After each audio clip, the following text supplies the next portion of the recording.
सुदामा बोले मेरो नाम सुदामा है, मैं द्वारका में जा रही हूँ। द्वारका में तुम्हारा कोई है? भगवान बोले हाँ मेरा मित्र रहते है। का नाम है? कृष्ण। वो कृष्ण तुम्हारा मित्र है? हाँ। बीच धार में नौका आई, सोई भगवान ने नौका खड़ी कर दी। भगवान बोले कि पहले उतराई दे दे तब वह पार लेके जाऊंगो। और देख भैया, नाव की उतराई और नाव की मुड़ाई राखनी नहीं चाहिए। सुदामा बोलो भैया पल्ली पार देंगे। भगवान बोले कि ना अवई दे। सुदामा बोलो मेरे पास कछु ना देवे का, सुन ले तू मेरी बात। भगवान बोले कछु तो होगो। सुदामा बोले सिवा गरीबी के मेरे अलावा कुछ नहीं है। भगवान बोले कि लातुबा गरीबी ये दे। भक्त माताओं, सुदामा की जो लक्ष्मी छे थी भगवान ने उसे अच्छे कर दिया, और सुदामा की गरीबी का गोविंद ने हरण मार्ग में ही कर दिया। सुदामा को उस पार उतारा। सुदामा बोलो कि भैया देख जा पार तो ना दे, जा बार अब के इतते आंगो तुम ये मित्र मोय बहुत से धन दौलत देगो, अब के जरूर लेके जाऊंगो। भगवान बोले हाँ अब के देना। भगवान ने पार किया मल्लाह बना करके सुदामा को। सुदामा बोलो भैया मल्लाह के राधे राधे। भगवान बोले राधे राधे। सुदामा जी चले जा रहे हैं। और सुदामा जी ने कहा चल चो ना रही थे तो जाम है का चाह गए हो है? ने कहा तो पाए फरेरे कर लेंगे तब तक कहते घूम लेंगे उन्हें। इधर से यूं करके एक बार घूम आओ। सुखदेव जी कहते हैं कि हे राजन परीक्षित,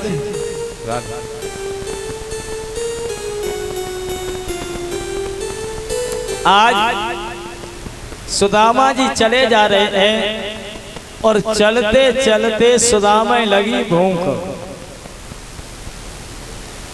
जब अभी नहीं अभी रख दो। जब सुदामा भूख लगी, अभी घूमे आवे कि अभी भिक्षा नहीं मिले, अभी घूमे के आओ। जब सुदामा भूख लगी तो कहा देखो कि चनन को लहला तो वो खेत उठाड़ो। सुदामा ने कछु ना देखो जाए के चना खाए भी लग गए। सोई भगवान फिर किसान को रूप बना के आए गए। भगवान बोले को अरे? सुदामा बोलो कोई ना है। भगवान किसान के रूप में बोले कोई तो होगा। जा मैं चना चो खाए रहो। सुदामा बोले भूख लगी तासु खाए रहो। भगवान किसान के रूप में बोले जी त्यो खेत है। सुदामा बोले त्यो खेत है। भगवान बोले जब तेने पानी दो। सुदामा बोलो तो तेने दो। भगवान कह रहे हैं कि जैसे हूँ कह रहा हूँ मोहिमो ले रहे हो। भगवान बोले जा तू इन चनन के पीछे तो मारो ही मारो फिर रहो। सुदामा जी भगवान की बात को ना समझ पाए, पेट भर के चना खाए और आगे बढ़े। अब चलते चलते हार गए, एक पेड़ के नीचे सो गए। भगवान द्वारका में देख रहे हैं कि मेरा मित्र चलते चलते थक गया, वृक्ष के नीचे सो रहा है। योग माया को आदेश दिया कि जाओ, जाकर के सुदामा को उठा करके द्वारका के नजदीक बगिया में रख दो। भगवान की योग माया ने सुदामा को उठाया और द्वारका के बाग में ला करके रख दिया। सुदामा की आंखें खुली तो देखा हरा भरा बाग है, पक्षी कलरव कर रहे हैं, माली बाग दिखा रहे हैं। सुदामा सोचने लगे कि मैं तो जंगल में सोया था, जहाँ हरे भरे बाग में कैसे आ गया। यहाँ तो फल वाले वृक्ष है, बड़ी सुंदर सुंदर रोसें बनी है। माली से सुदामा बोले भैया राधे राधे। और कुछ दूरी पर द्वारका चमक रही है। सुदामा ने कहा कि भैया ये कौन सा नगर है? माली बोलो द्वारका 6। सुदामा ने कही काकई अब क्या कहिए? द्वारका 6। सुदामा ने कही कि भैया ये बता द्वारका 1 है कि 6? माली बोलो द्वारका तो एक ही है, पर यहाँ 6 की बोली है, हर बात पे 6 बोलते हैं। सुदामा विश्वास लाए भाऊ, सुदामा ने कही कि अब 6 द्वारकाएं भामनी ले, कन्हैया कौन कौन सी द्वारका में ढूंढे। और आगे बढ़े, कुछ ग्वाल बाल गाय चरा रहे थे। सुदामा ने कहा भैया राधे राधे। ग्वाल बाल बोले राधे राधे जी, कौन सा नगर है? ग्वाल बाल बोले द्वारका 6। सुदामा बोले जी बता, द्वारका 1-1-6। चरवाए बोले कि भैया द्वारका तो एक ही है, पर यहाँ 6 की बोली है। पर सुदामा तो विश्वास सुना है। और आगे बढ़े, छोटे छोटे बालक खेले थे। सुदामा ने विचार करो कि बालक कब झूठ ना बोलते। सुदामा बोले देखो पश्चात देंगो जी, बताओ ये कौन सा नगर है? बालक बोले द्वारका 6। सुदामा बोले लाला जी बता, द्वारका 1-1-6। बालक बोले द्वारका तो एक ही है, पर 6 की बोली है। सुदामा बोले कन्हैया जाय द्वारका में रहते हैं। बालक बोले जी कृष्ण की ही द्वारका है। ओ सुदामा आगे बढ़े, और आगे बढ़ के सुदामा ने क्या देखा? द्वारका के 3 ओर समुद्र लहरा रहा है। यदुवंशी हाथों में हथियार लेकर के द्वारका की रक्षा कर रहे हैं। क्या? अरे ओर पास समुद्र लहरावे,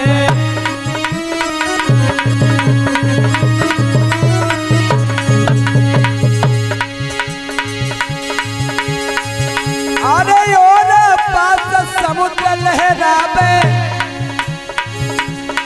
बाके बीच द्वारका साजे।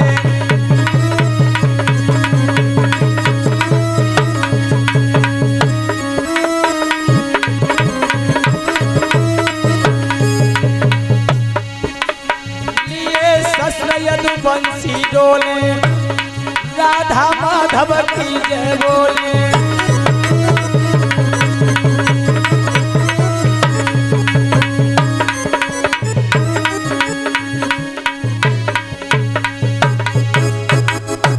सुदामा जी देख रहे हैं 3 ओर समुद्र लहरा रहा है। यदुवंशी हाथों में हथियार लेकर के रक्षा कर रहे हैं। और सुदामा को सब ब्राह्मण जान करके प्रणाम कर रहे हैं। सब अपने अपने द्वारे पर देवता की तरह से मौन बैठे हैं। और आज भक्तों सुदामा अंदर प्रवेश कर रहे हैं। सुदामा 6 डोंडियों को पार कर गए, किसी ने नहीं रोका। और जब 7वीं डोंडी पर सुदामा पहुंचे, और उसी समय द्वारपाल ने सुदामा को रोक दिया। रुक जाओ, क्या बात है भैया? सुदामा कहते, द्वारपाल कहते हैं कि जब तक याद बिन सरकार कृष्ण की आज्ञा नहीं होगी आप अंदर नहीं जाओगे। सुदामा को रोक दिया। सुदामा से कहा क्या नाम है, कहाँ के रहने वाले हो, क्या परिचय है? सुदामा बोले भैया मेरा नाम सुदामा है, मैं पोरबंदर गांव से आया हूं और कृष्ण मेरा मित्र है।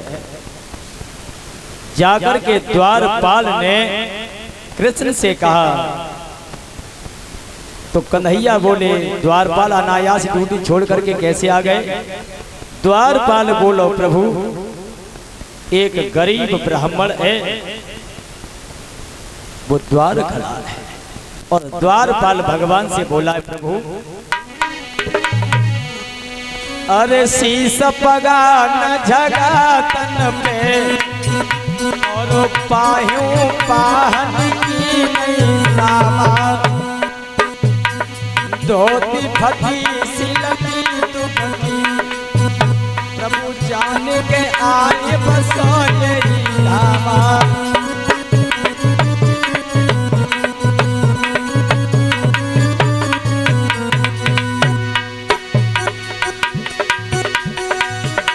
खलो ध्वज दुर्बल एक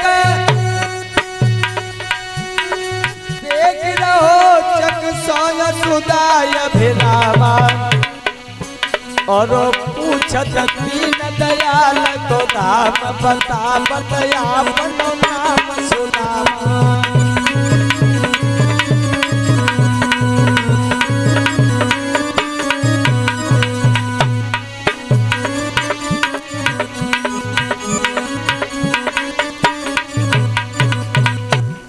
द्वारपाल कहता है कि एक ब्राह्मण है जिसकी दुर्बल शरीर की स्थिति है, न शीश पे पगाए न झगा है, अपना नाम सुदामा बता रहा है, तुम्हें अपना मित्र कहता है। जो ही भगवान कन्हैया ने सुना, एकदम से भक्तों प्रभु दौड़े जहां सुदामा खड़े थे। भगवान द्वार की ओर दौड़ करके चले हैं। ले सुदामा जी दे दियो, ले सुदामा जी। आज भक्तों, पंडित जी, आज जब भगवान को पता लगा कि मेरा मित्र द्वारे खड़ो है, भगवान भागे जहां सुदामा खड़े हुए हैं। बताओ ने जल्दी, जहां सुदामा द्वारे पर खड़े हैं, भगवान को जाकर के पहरेदार ने बताया। एकदम से भगवान खड़े होकर के भागे। सुदामा जी ये सीधो तो करो। और भाग करके भगवान ने सुदामा को अपनी बाहों में ले लिया। ये बताना असंभव है कि पहले कृष्ण मिले या सुदामा मिले। भगवान कन्हैया ने सुदामा को बाहों में ले लिया और अंदर महलों में ले आए और अपने सिंहासन पर ला करके भगवान ने मित्र सुदामा को बैठा दिया। भगवान ने देखा सुदामा का शरीर दुर्बल हो गया है।